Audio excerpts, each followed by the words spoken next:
Hello, Charlie.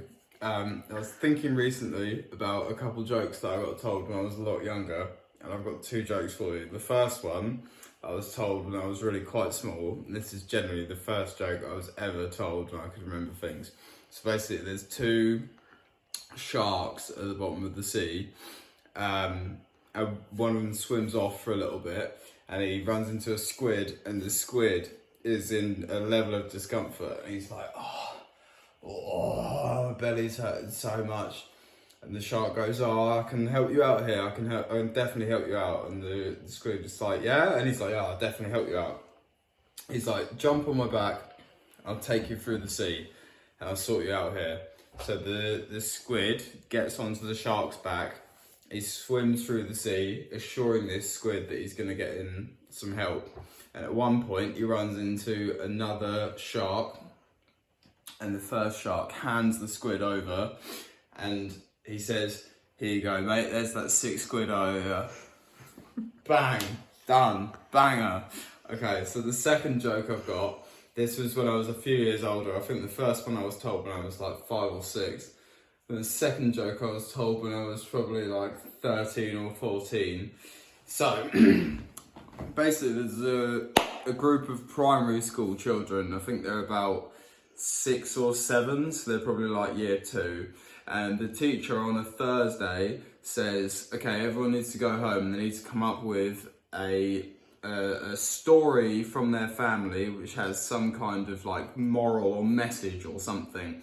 So they come back in on the Friday and the teacher's like, okay class, gather around, everyone sit down. And she says, okay, everyone knows what their homework was, and we're going to start with you, Tom. Tom, what's your story? So Tom goes, okay, so my dad's a carpenter, and he was working on a domestic job, and he had to do a few bits of skirting with some returns. And all of these bits of skirting, he had 4 of them, and these bits of skirting had to be exactly 500 mil long. So he started with a 2 meter length of skirting, so that in theory should cut into 4 lengths that are 500 mil long. When he put them on his chop saw and he cut them up, when he eventually went to fit them, some of them were 499 mil long, and being skirting, it needs to be completely exact so they wouldn't fit. And the teacher says, okay, that's fair enough. And what's the moral of the story? And he says, the moral of the story is measure twice, cut once. And the teacher says, okay, fair enough. And then she goes to another child and she goes to Susie. And she's like, okay, Susie, you tell me your story from your family. And Susie says, okay, so I live on a farm. And we have a pen of chickens and there's 6 chickens in there. So one morning my mum sends me down to go and get the eggs from the chickens. So I go down and I've got 6 chickens and they lay every morning. So I expect to fill up my little box, which houses 6 eggs. So I went down and I collected all the eggs, but it turned out that only 4 of them had laid. So I only had 4 eggs. And the teacher said, okay, so fair enough. And what's the moral of that story? And she says, don't count your chickens before they've hatched. And she says, okay, that's fair enough. So he goes to the next child. She says, okay, Johnny, you tell me your story. So Johnny goes, okay, so my uncle Bob was in the Vietnam War and he's flying over enemy territory, and then suddenly and one of his engines is shot down in his plane. The engine just fucking blows out.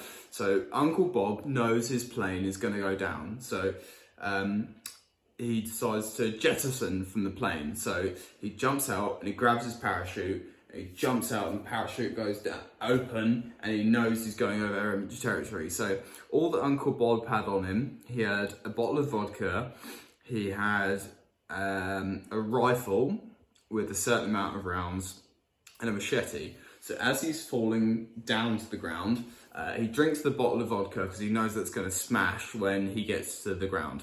So he drinks that on the way down, and as he lands, he gathers himself and he's surrounded by 100 enemy soldiers. So he grabs his rifle and it's 70 rounds. He goes, and he kills 70 of the soldiers.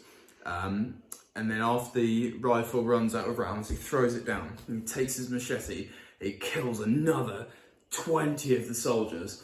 And then after that, the blade is blunt. So the remaining 10 soldiers, he just murders them with his bare hands. At this point, the class is absolutely horrified. You've got a class of 6-year-old children that have just heard the most brutal thing they've ever heard in their entire life. They're all speechless, and most of them are absolutely pale white. And the teacher says, "Oh my God, Johnny, what's the moral of your story?" And he says, "Never fuck with Uncle Bob when he's drunk."